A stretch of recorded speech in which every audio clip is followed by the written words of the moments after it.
Di sini keutamaan bila kita bekerja. Hati-hati, bekerja itu akan mempengaruhi agama kita.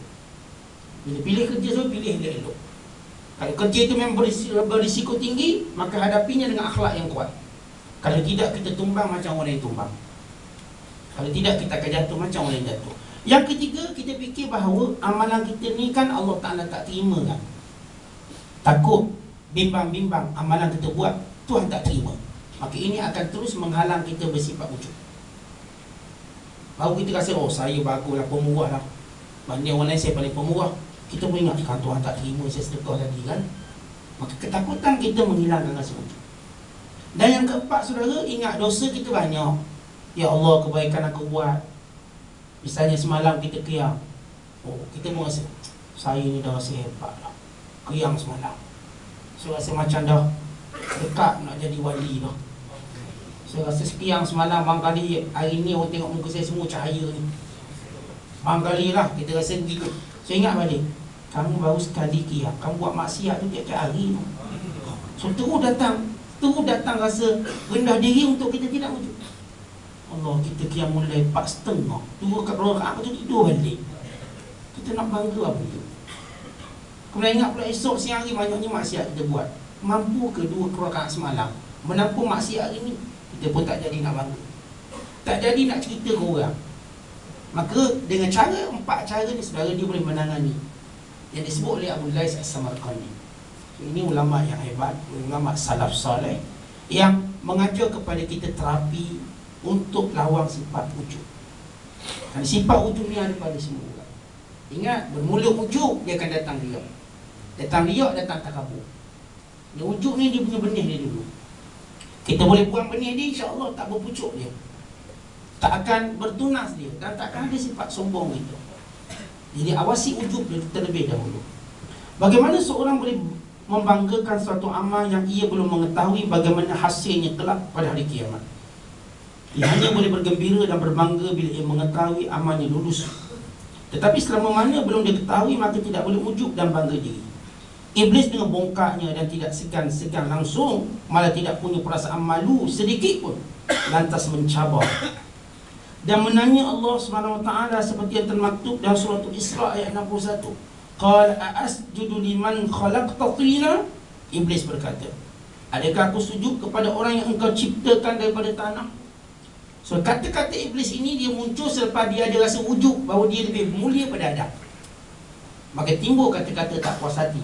Dia lupa dia tak puas hati dengan Allah yang maha bijaksana. Dia lupa dia bukan ujubnya kepada atau sifat tak puas hatinya pada Adam, tapi pada Allah yang mencipta. Bukan Adam yang mencipta diri dia. Ini yang iblis lupa. Sama juga kita. Bila orang tu dapat nikmat, kita berdengki kat dia. Kita lupa yang beri nikmat tu Tuhan, bukan dia. Kita lupa kita sedang dengki kepada Tuhan yang beri nikmat pada dia. Itu hati-hati bila kita nak dengki, nak ujub, nak sombong. Iblis merasa dirinya lebih mulia dan lebih bagus daripada Adam AS, kerana ia dijadikan daripada api, sedangkan Adam dijadikan daripada tanah. Iblis beranggapan tidak wajar hormat kepada Adam AS. Inilah sifat takabur, iaitu merasa lebih baik daripada orang lain. Akhirnya iblis dengan semua anak cucunya, walaupun diizinkan oleh Allah Ta'ala, terus berkembang biak dan tidak akan mati kecuali jika dunia sudah kiamat. Iblis tercatat sebagai makhluk yang dihina, diusir dan dihina, tidak mendapat rahmat daripada Allah Ta'ala. Di akhirat kelak mereka semuanya akan dicampak dan dibenamkan ke dalam neraka Jahannam, serta mereka kekal di dalamnya selama-lamanya. Iblis walaupun Allah beri dia nikmat umur panjang, tapi umur panjang dia untuk disumbat dalam neraka. Dan sebab itu, saudara, kalau kita umur panjang jangan bangga sangat, kerana sama dengan iblis umur panjang. Kita bimbang umur panjang, jadi kita makin Jahannam, masuk neraka. Karena itu bila kita umur panjang, jangan bangga umur panjang, tapi berusaha untuk beramal terus. Berusaha untuk mengingati kematian lebih banyak pada orang lain. Berusaha untuk menyiap diri, siap siaga untuk kematian. Barulah kita yang disebut oleh Nabi SAW dan hadis yang sahih yang diriwayatkan oleh Imam Tirmizi, khairukum man tala umruhu wa hasuna amaluhu. Orang yang paling baik di kalangan kamu panjang umur dan baik amalan dia. Kita nak benda tu. Kita tak nak macam Nabi SAW sebut satu lagi, iaitu syarrukum man tala umruhu wa sa'a amaluhu. Orang paling jahat sekali ialah umur panjang, kejahatan bertambah. Maka dia seperti apa? Iblis. Iblis banyak kejahatannya bertambah-tambah. Sebab setiap hari, setiap detik dia akan sesatkan anak-anak cucu cici Adam. Sesatkan.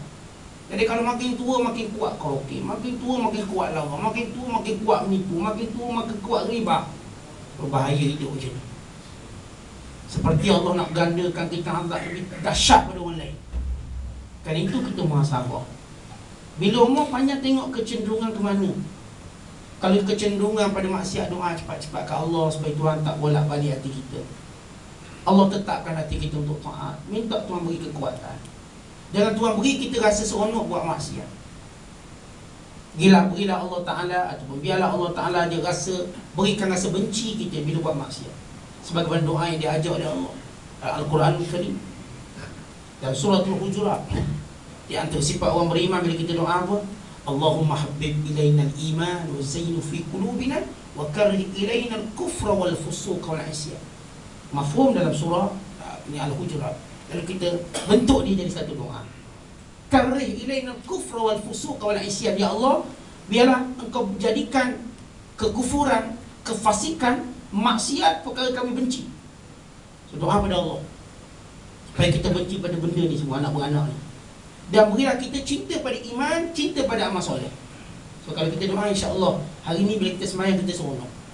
Hari ni kalau kita sedekah kita seronok. Hari ni kalau kita tolong orang kita seronok. Hari ni kalau kita cakap benar kita seronok. Sebab kita minta dengan Allah kebaikan yang kita buat itu kemanisan. Dan kejahatan yang ada depan kita biarlah kita benci sebenci-bencinya. Pasti kita melihat pembohongan lebih jijik daripada babi. Sebab babi boleh disamak, bohong nak samak macam mana. Pasti kita akan melihat saudara-saudara semua perkara maksiat ini lebih jijik daripada benda-benda lain yang kita pernah jijik.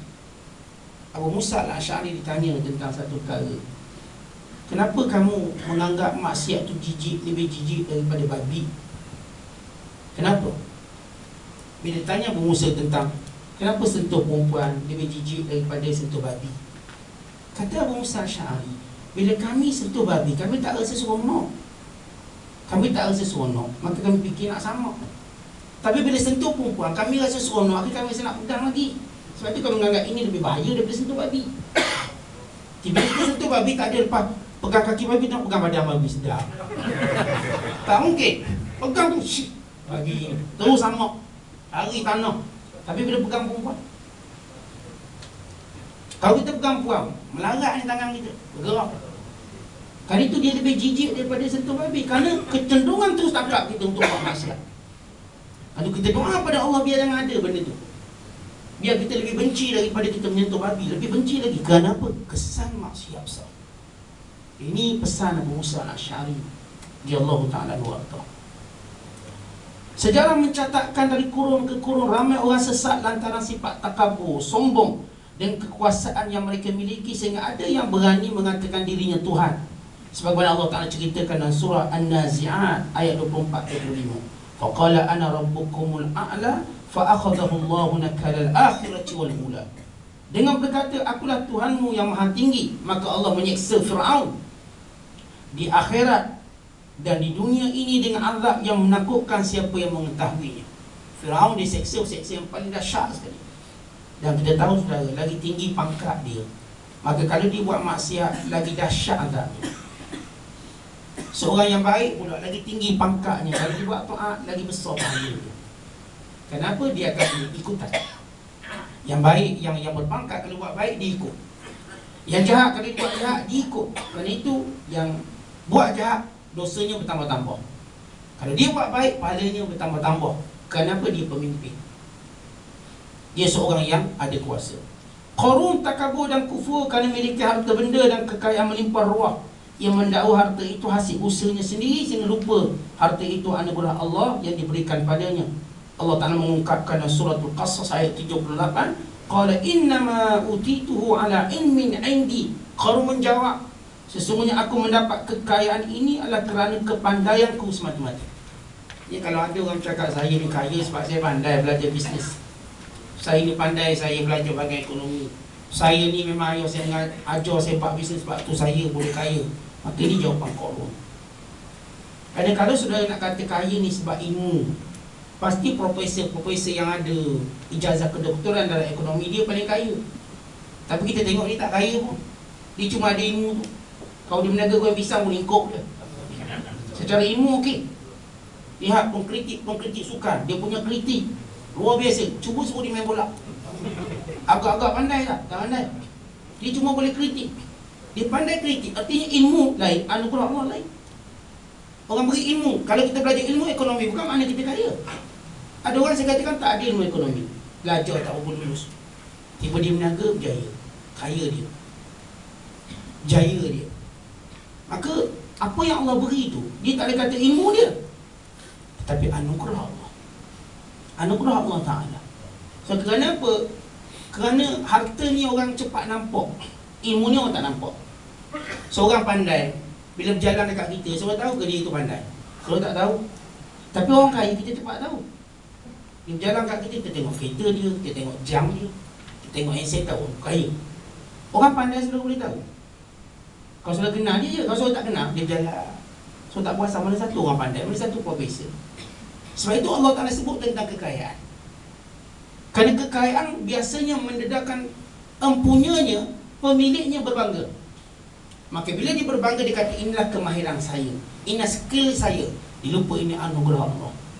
Kerana itu Allah Ta'ala boleh kayakan siapa dia nak. Siapa pun sudah kita lihat ramai kawan-kawan, sahabat-sahabat kita hidup dengan pengalaman. Tengok kawan kita dulu belajar pun tak boleh cerdik, tiba Tuhan bagi dia buah rezeki kaya. Jadi tokek hardware, dia tokek kereta, dia tokek itu kaya.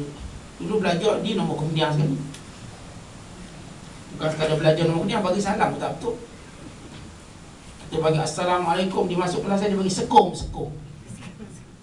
Sampai cikgu halau keluar. Bagi salam elok-elok. Kata Ustaz, almarhum Ustaz Jaafar, saat tunggu saya. Masuk balik, sekong. Kena keluar lagi, 4 kali lagi tak masuk-masuk. Tapi akhir dia kaya. Allah beri dia rezeki. Cara ilmu betul lah. Kelas, kalau ada kelas Z, dia kelas Z bang kali. Nasib dulu masih zaman saya sekolah, kelas D je dia. Kelas D lah dia. Tapi lihat bagaimana Allah mengagihkan kekayaan. Mengagihkan kekayaan pada siapa dia nak. Supaya kita tahu kekayaan ini anugerah Allah. Dalam adik-beradik kita 10 orang, kita seorang berjaya. Yang lain tak. Yang lain semua tumpang kita. Kerana itu anugerah Allah. Supaya kita menjalankan amanah, berkongsi kekayaan, berkongsi ilmu. Kalau benar kekayaan ini memang warisan genetik kita, keluarga kita semua kaya, semua berjaya, tak. Tuhan jadikan dia bijak, ada yang ceria, ada yang tak bijak, ada yang kaya, ada yang miskin, ada yang kuat, ada yang lemah. Semuanya untuk agihan Allah sebagai ujian. Kerana itu sudah bila kita faham tentang konsep ujian, tak ada sebab kita nak bangga dengan apa yang kita ada. Baik muka lawa, baik tubuh kuat, baik ilmu tinggi, baik harta melimpah ruah, baik bakat-bakat yang kita ada. Semua itu bukan kita katakan suatu kepunyaan kita, tapi anugerah Allah yang Allah wariskan pada siapa yang dia nak. Akhirnya korang mati dalam kehinaan di telang bumi bersama segala harta, kekayaan dan singgasana yang ia banggakan itu, manakala di akhirat kelak ia dimasukkan dalam neraka Jahanam dan kekal di dalamnya buat selama-lamanya. Satu lagi sifat tercela ujub. Biasanya manusia hairan dan kagum terhadap orang lain, tetapi ada pula yang hairan dan kagum terhadap diri sendiri. Orang seperti inilah dikatakan ujub. Semasa Rasulullah SAW masih hidup, ketika berhadapan dengan musuh dalam peperangan Hunain, umat Islam merasa bangga dengan jumlah yang lebih ramai daripada pasukan musuh. Mereka beranggapan akan mencapai kemenangan yang cemerlang, tetapi kenyataan umat Islam mengalami kekalahan yang tentunya disebabkan oleh ujub tadi. Hal ini diungkapkan dalam Al-Quran dan surah Taubah ayat 25. Wa yawma hunainin id a'jabatkum kathratukum falam tughni ankum syai'a wa dhaqat 'alaikumul ardu bima rahubat thumma wallaytum mudbirin. Dan ingatlah peperangan Hunain, iaitu pada waktu kamu menjadi bongkar kerana banyaknya jumlahmu, maka jumlah yang banyak itu tidak memberi manfaat kepadamu sedikit pun, dan bumi yang luas itu telah terasa sempit olehmu, kemudian kamu lari ke belakang dengan bercerai berai.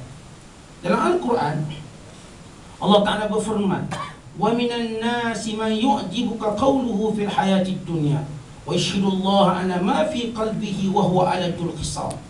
Dan di antara manusia ada orang yang tutur katanya mengenai hal kehidupan dunia menyebabkan engkau tertarik hati mendengarnya, dan ia bersumpah dengan mengatakan bahawa Allah menjadi saksi atas apa yang ada dalam hatinya, pada ia adalah orang yang amat keras permusuhannya kepadamu. Menurut mufassir, ini ulama-ulama tafsir, ialah orang yang zahirnya bertentangan dengan batin, rupanya berlainan daripada budinya. Ialah orang yang pintar berdusta, memutar belik, sehingga bila tiba peranan bertindak, terbukalah tembelang yang tersembunyi, terdedahlah segala akhlaknya, yang tertutup dan terpampanglah hakikat kejahatannya, kezalimannya, hasad dengkinya dan kerosakan akhlaknya. Ayat ini turun kepada orang munafik. Allah Ta'ala menyebut, wa idza ra'aitahum tu'jibuka ajsamuhum wa in yaqulu tasma' liqawlihim ka'annahum khushubun musannadah. Wahai Muhammad, orang munafik ni kalau kamu tengok takjub penampilan mereka, menarik tutur kata mereka, tetapi sebenarnya dalam hati mereka ada permusuhan. Cakap bahasa Islam hebat, kalau kita jumpa golongan ni, kalau bercakap agama tak terkalah. Anda cakap agama, tengok masjid pun tak nak pergi. Cakap agama hebat, Quran pun tak baca. Cakap agama nampak macam hebat, ulama pun dia tak hormat. Orang ni orang munafik. Dia setengah kata, ustaz saya nampak dia bijak cakap agama. Dia itu munafik. Dia cuma pandai bercakap. Dan orang spesies macam dia dah wujud zaman Nabi SAW. Bila bercakap Nabi pun rasa tertarik. Sebetulnya kita, cara dia bercakap tu macam dia hebat, nampak macam sufi. Tapi bila kita tengok perbuatan, ke masjid tak, dia tak. Belajar tak? Tak. Hormat ulama tak? Tak. Ulama pun dia tak kenal. Dia rasa dia bijak sekali. Kalau betul kan tu ulama, dia kenal ulama-ulama dia. Dia kenal orang-orang yang sebaris dengan dia. Kalau dia tak kenal, dia bukan ulama dan dia bukan orang pandai. Sebab tu bila saya ziarah seorang orang alim di Singapura tadi, Syekh Habib Sakaf, pergi ziarah rumah dia. Kemudian saya tanya seorang-seorang ulama-ulama kat Malaysia, saya kenal tak kenal? Saya kenal tak tuan guru ni, tuan guru ni, tuan guru. Ini guru saya, ini begini. Kenal. Sebab apa? Ulama kenal ulama. Itu cara sipir. Saudara nak tahu dia orang ulama, dia akan kenal orang sebaris dengan dia. Sama arti dia akan kenal orang sebaris dengan dia. Kompetitor dia kenal, yang akan bersaing dengan dia. Tapi kalau disebut ni tak kenal tu tak kenal, kamu munafik. Kamu pura-pura pandai cakap agama, tapi ahli agama pun kamu tak kenal. Nampak macam bijak cakap agama. Oh, penting hati. Nak awak kenal tak Syekh ni? Tak kenal. Ni Syekh tak kenal. Tapi awak kenal siapa? Sebut penyanyi baru cepat kenal. Rupa itulah perangai dia. Dia pura-pura bijak cakap agama, tapi dia tak kenal dia agama. Dia belum tengok perbuatan dia. Sebab itu saudara, kalau kita tengok, kita bertemu orang bijak cakap agama, tanya ulama mana dia kenal. Kalau para ulama, dia akan kenal ulama. So tanyalah mana-mana orang alim, tuan kenal tak orang ni, dia akan kenal. Artinya dia memang soft itu. Dia memang orang yang mencintai ni. Tapi kalau kita tanya orang alim ni tak kenal, artinya dia orang pura-pura alim. Tak mungkin dia tak kenal orang-orang yang hebat seperti ini. Dia telah terbukti ilmunya, amalnya, murid-muridnya, kesan kehidupannya, pasti dia akan kenal. Walaupun kita sebut zaman jauh ni, dia akan ingat, oh ingat, saya kenal, saya pernah jumpa sini. Ini di antara cara kita nak mengenal pasti orang-orang munafik. Kerana itu Allah Ta'ala menjelaskan dan mendedahkan dalam Quran, dalam hati mereka sebenarnya tak suka Islam, tapi bercakap nampak macam bijak. Dan kalau kamu tengok perbuatannya tak sama. Artinya orang ni bercakap dengan ujub. Antara tanda-tanda orang tu bercakap dengan ujub, dia tidak buktikan dengan amalan dia. Dia cuma syok saya pun pandai. Dia setengah menyatakan semua orang puji, dia tu jangan cakap agama cair kat mulut. Kita pun duk jet lebih pula kat dia, seolah-olah kita nampak macam dia pun hebat. Maka bertambahlah sombong dia. Bertambahlah sombongnya, maka dia rasa dia bijak. Maka ini golongan yang pernah wujud zaman Nabi SAW sampai sekarang. Dan firman Allah Ta'ala, laqad nasarakumullahu fi mawatin katsiratin wa yawma hunainin id a'jabatkum kathratukum falam tughni ankum syai'a wa daqat 'alaykum al-ardu bima rahubat thumma wallaytum mudbirin. Sesungguhnya Allah telah menolong kamu mencapai kemenangan dalam banyak medan perang. Di medan perang Hunain, semasa kamu merasa megah dengan sebab kehilangan kamu yang ramai, maka bilangan yang ramai itu tidak mendatangkan faedah yang kepada kamu sedikit pun. Dan semasa kamu merasa bumi yang luas menjadi sempit pada kamu, kemudian kamu berpaling undur melarikan diri.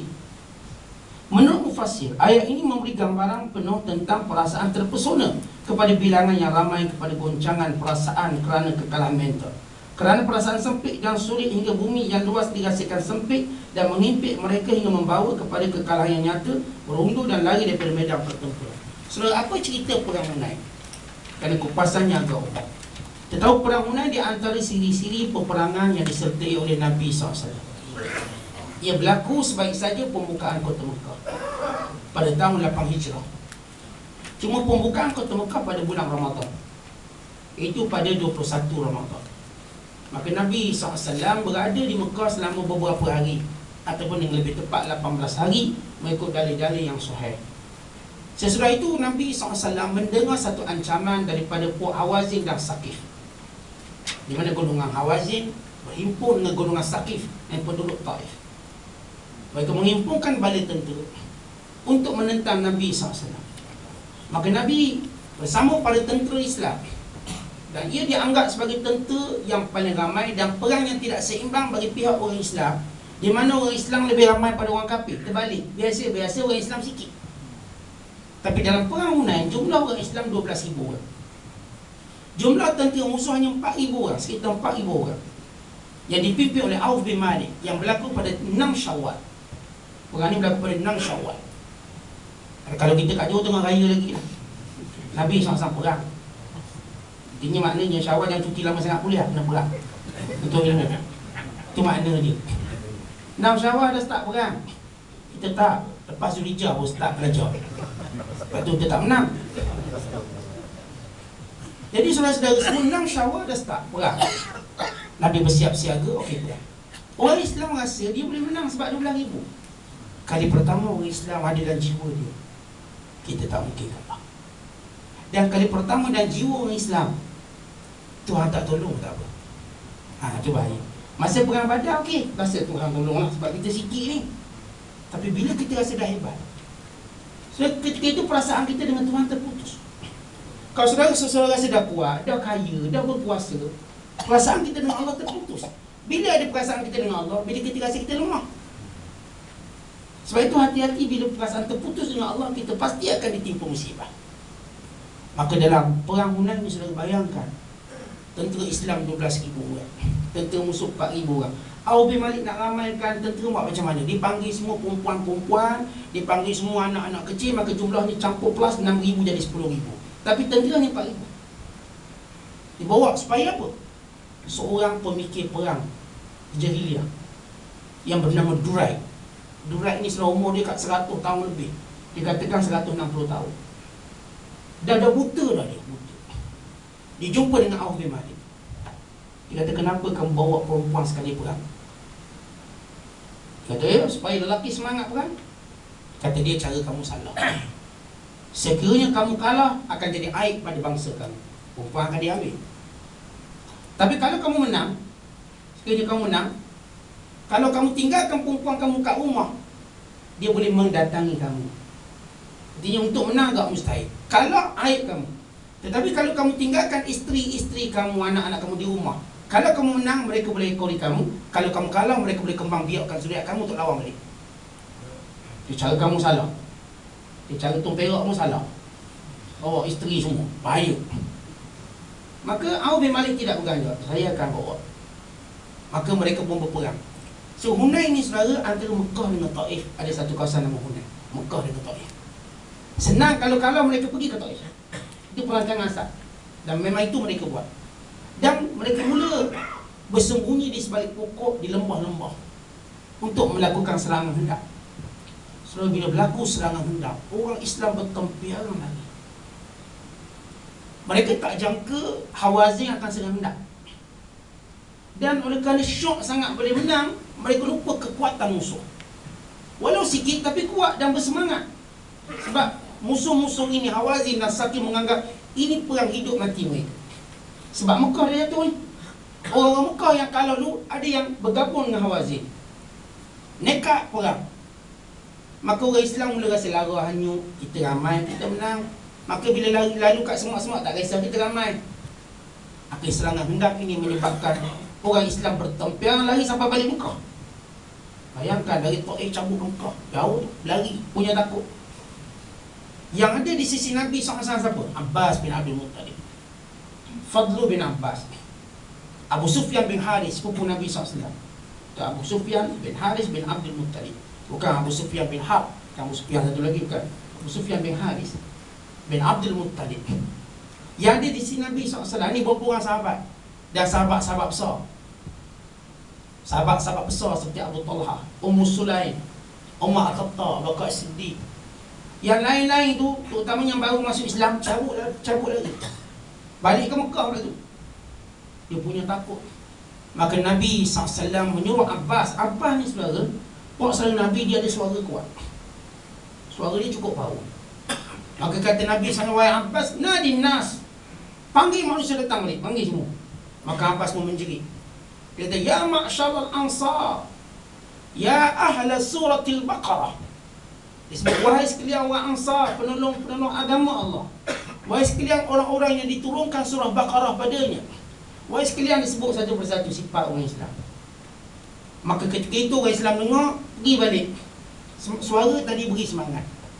Maka Nabi SAW menyebut kata-kata masyhur, ana nabi la kadhib, ana ibnu Abdul Muttalib. Aku Nabi bukan pembohong, dan aku keturunan Abdul Muttalib. Maknanya, kalau kamu nak tahu aku ni Nabi, pertolongan Allah senantiasa bersama aku takkan kalah. Dan kalau kamu masih iman tak kuat, ingat aku ni keturunan Abdul Muttalib, keturunan yang takkan lari ke belakang. Kalau agama kuat, okey lah, selesailah. Anak Nabi lah ke, aku Nabi. Tapi setengah orang beragama dia tak percaya. Ni aku keturunan Abdul Muttalib. Contohlah kita sebut, tak apa Allah bersama kita. Kalau ada akidah okey. Ada setengah, yalah bersama macam mana? Tak apa, saya keturunan hantu. Oh, okey hantu. Sebab keturunan hantu, okey lah. Sebab tak Melayu hilang di dunia, walaupun hantu hilang dulu. Jika ada setengah orang saudara, kalau beragama kepercayaan dia kurang, kita kena sebut dunia lain. Kita sebut, kalau kita sebut tak apa, Allah bantu. Macam mana Allah nak bantu? Agama tak kuat, tak apa, saya bantu. Okey, boleh. Kan bunyi lain. Sebab itu Nabi SAW sebut, saya Nabi bukan pembohong. Orang yang ada akidah tahu Nabi. Tapi orang baru masuk Islam tu, tengok ni macam kesudahan Nabi je nampak, penamat. Aku ni keturunan Abdul Muttalib. Aku keturunan yang mulia, keturunan yang tak akan lari bila berpulang, keturunan yang berani. Maka sebab itu datang balik orang Islam, maka Tuhan beri kemenangan. Akhirnya pada peperangan Hunain, satu-satunya peperangan Nabi SAW berjaya menguasai harta ghanimah yang cukup banyak. 6,000 wanita ditawan. Semua wanita dibawa tu ditawan belaka. Dan juga harta benda, senjata-senjata yang cukup banyak untuk lembu, kambing semua. Luar biasa. Tetapi ada satu ujian besar kepada orang Islam. Nabi SAW membahagikan semua harta ghanimah kepada orang-orang yang baru masuk Islam, orang Mekah. Dan Nabi tak beri sikit pun pada orang Ansar. Maka orang Ansar tak puas hati. Maka datang Sa'ad bin Ubadah radhiyallahu ta'ala sebagai pemimpin Ansar. Ya Rasulullah, manusia dah bercakap sesuatu yang tak suka aku dengar. Lalu kata Nabi SAW, kamu pun cakap macam tu? Ya, saya pun cakap macam tu. Dan semua orang cakap macam tu. Cakap apa? Ialah Rasulullah telah melebihkan kaumnya sendiri, orang kampungnya sendiri. Dan lupa dah kita orang Madinah. Maka Nabi SAW kata, kumpulkan semua orang Madinah. Kumpul semua orang Madinah. Maka benda berkumpul yang kadang sedih, tak puas hati. Kenapa? Merasakan bahawa ada benda mereka tak puas hati. Yang pertama, saudara, kenapa kami tak dapat? Perang sama. Yang kedua, adakah ini menunjukkan Nabi SAW tak lagi pedulikan kami? Yang ketiga, adakah bermakna Nabi akan hidup kat Mekah? Kami sokong lama ni, baru sokong dapat banyak projek ni. Kami dah sokong lama ni. Ni nak keluar lah ni. Yang dah sokong lama ni. Dia lupa asas perjuangan Islam. Yang baru ni tak kuat lagi asas perjuangan. Maka saudara-saudara, Nabi suruh kumpul. Nabi kata, apa yang Nabi nak kata pada mereka? Nabi kata, pasti kamu kata begini. Pasti kamu nak kata begini. Betul atau tidak? Dulu Muhammad didustakan, kami yang benarkan dia. Dulu Muhammad dan sahabatnya miskin, kami yang kayakan dia. Dulu Muhammad dan sahabat Islamnya tak ada rumah, kami yang lindungi dia. Tiba mereka biarkan kami. Betul tak kamu nak cakap macam tu? Kata Nabi SAW. Sahabat kata, ya, kami akan cakap macam tu lah. Dia rasa tak puas hati tu. Maka kata Nabi SAW pada orang Ansar, wahai orang Ansar, tidakkah kamu suka mereka orang-orang Quraisy pulang dengan kambing, pulang dengan unta, tetapi kamu pulang membawa Rasulullah? Dan kata Nabi SAW, tidak ada jalan yang dilalui oleh satu kumpulan dan satu lagi jalan dilalui oleh Ansar, aku akan ikut jalan Ansar. Ya Allah, ampuni, rahmatilah orang Ansar dan anak orang Ansar dan anak pada anak orang Ansar. So, ucapan Nabi menjadikan para sahabat leleh mereka. Yang ternyata perkara yang paling patut kamu berbangga ialah kamu ada Rasulullah. Dan Rasulullah pulang ikut kamu, bukan duduk kat Mekah. Nabi lebih berharga daripada harta rampasan perang. Orang muka ni tak kuat iman lagi, tak apa, ambil harta semua untuk tunjuk kami berjuangkan untuk harta. Dan kamu, wahai para sahabat, kamu juang pertahankan aku, pertahankan agama ini, kamu pulang bawa aku. Kali itu Nabi SAW mati di Madinah. Dan Nabi mendoakan keberkatan orang Ansar. Sampai hari ini kita akan lihat, kalau saudara jumpa orang Ansar, pasti ada keberkatan. Nabi doakan anak cucu Ansar dimuliakan, diberkati oleh Allah. Nabi menyedarkan orang Ansar dalam perjuangan. Kalau kamu dah faham perjuangan bukan untuk harta. Perjuangan untuk sesuatu yang mulia, itu kerajaan Allah SWT. So ini satu mihnah dalam pembahagian harta. Tapi Nabi berjaya meredakannya.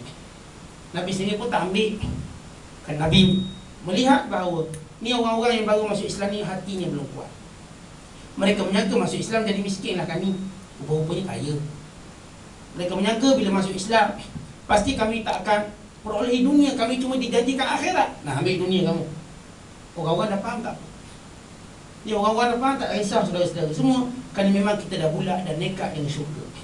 Orang-orang baru dina hati dengan Islam, tak mungkin dia boleh mungkin faham macam orang dalam mulut. Maka di sini Nabi memperbetulkan tentang nilai kekayaan. Mana lebih mulia, Rasulullah atau kekayaan. Ini cerita Hunain yang cukup hebat dalam sejarah umat Islam.